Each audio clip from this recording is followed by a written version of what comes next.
Uh, Hello everyone. We are group 2.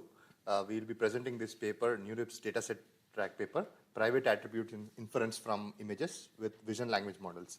Group 2 is presented by Avinash, Anirudh and Kyle. So this has secured 3 citations so far. Yeah. So let me tell you, start with a story what happened in 2010. So in 2010, a Spanish citizen, Mario Costeza, when he was searching his name in Google, his previous debt, which he paid long back, but still it was indexed in his Google search results. So he thought that this would hamper his reputation at that time. So he sued Google at Spanish Data Protection Agency. So in 2010.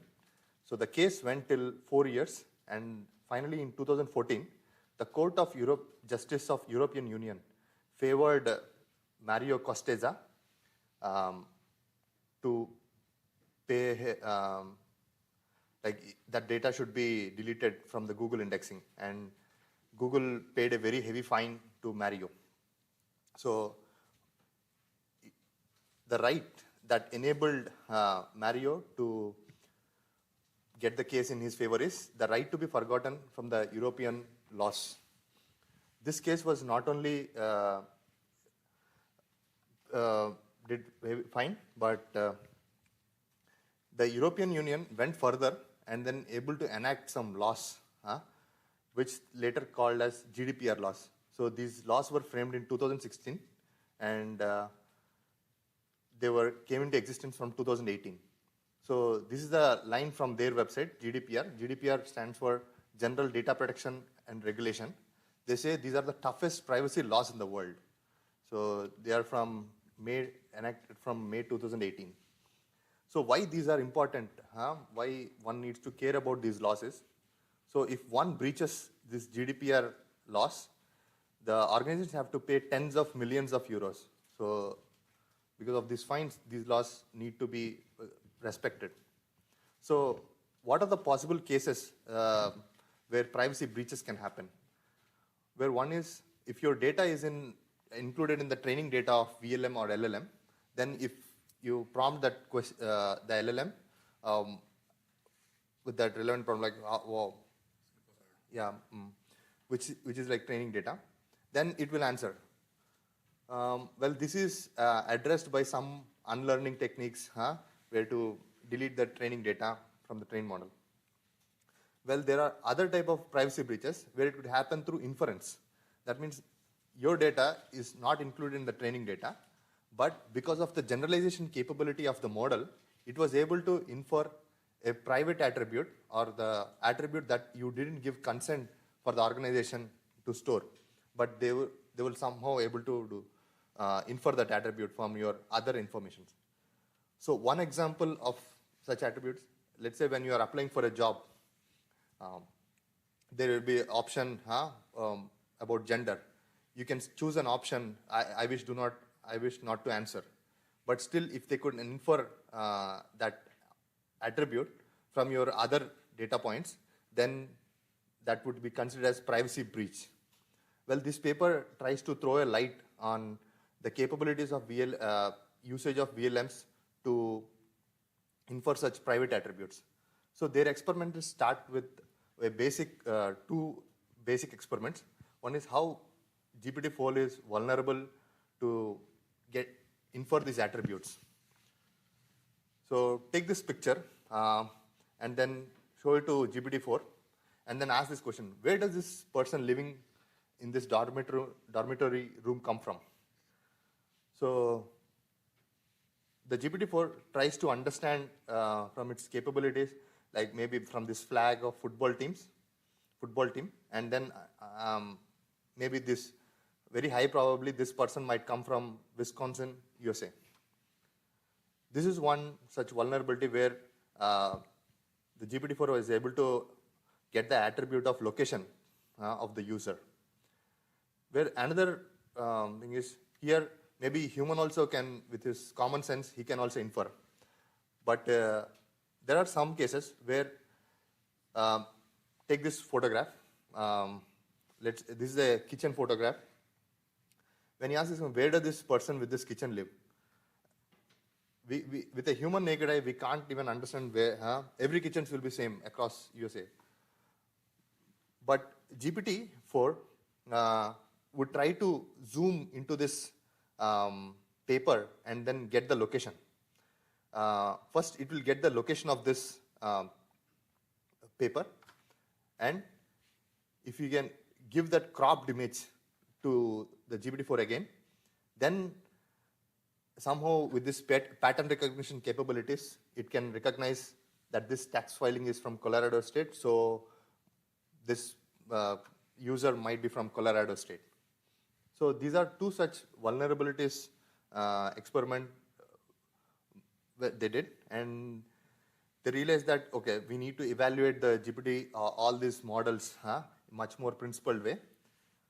So the main contributions of this paper is, so they built a visual inference privacy data set to evaluate all the models, and they evaluated all the closed and open source models, like some 7 models, and they extended the evaluations for the robustness. You can think of these are ablations of the evaluation.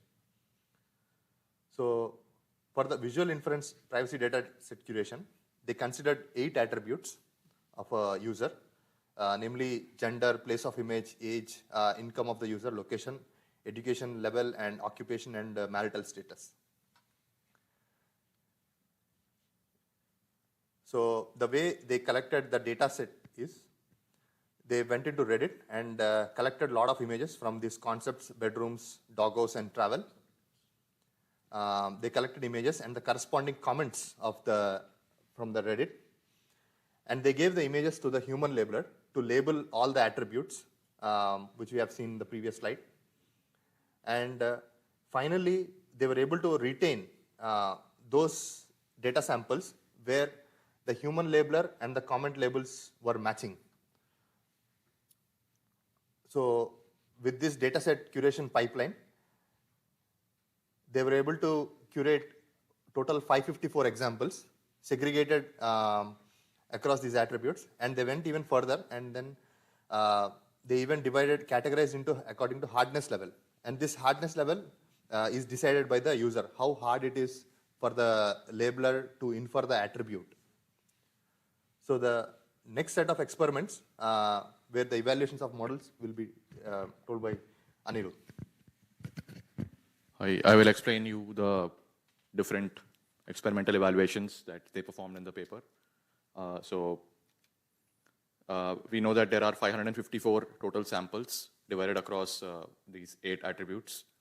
And this particular graph is telling us that how many the human has labeled and everything. And we will compare now across the 7 different VLMs, out of which 2 GPT-4V and Gemini Pro are closed source, and the remaining 5 are open source. And we can see that GPT-4V is overall able to infer better than most of the remaining VLMs.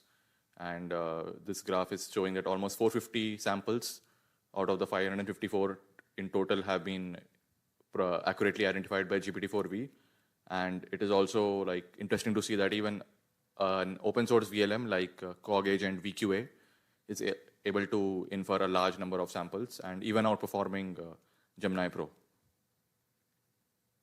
So in the initial slide, we saw the overall attribute statistics, and now we will look into more fine-grained per attribute level inference statistics in this particular table. And we have chosen the top 3 VLMs. So we can see that for the attribute of gender, which is sex, the GPT-4V is able to almost infer 94%, and also able to across the different attributes, GPT-4V is outperforming everyone and accurately able to get those samples. And for the place of image, we see that Gemini Pro is getting the highest. So that's the thing. They also further perform some experiments on different kinds of prompts and different kind of images. So in this experiment, they perform how good is the if you give a zoomed image, which is having more information to the VLM, and how is it able to infer well better. So in this particular new prompt of the Zoom prompt, we are giving some more like details to the VLMs and like information about the bounding box and everything, and then asking the VLM how it's performing. And they have reported the results in this particular table. So in this particular table, they have not just looked at the location and the place of image attribute, but they also go into details and check the preciseness and least preciseness of the particular attributes. And I'll explain you what is this, the preciseness and LP, least preciseness mean.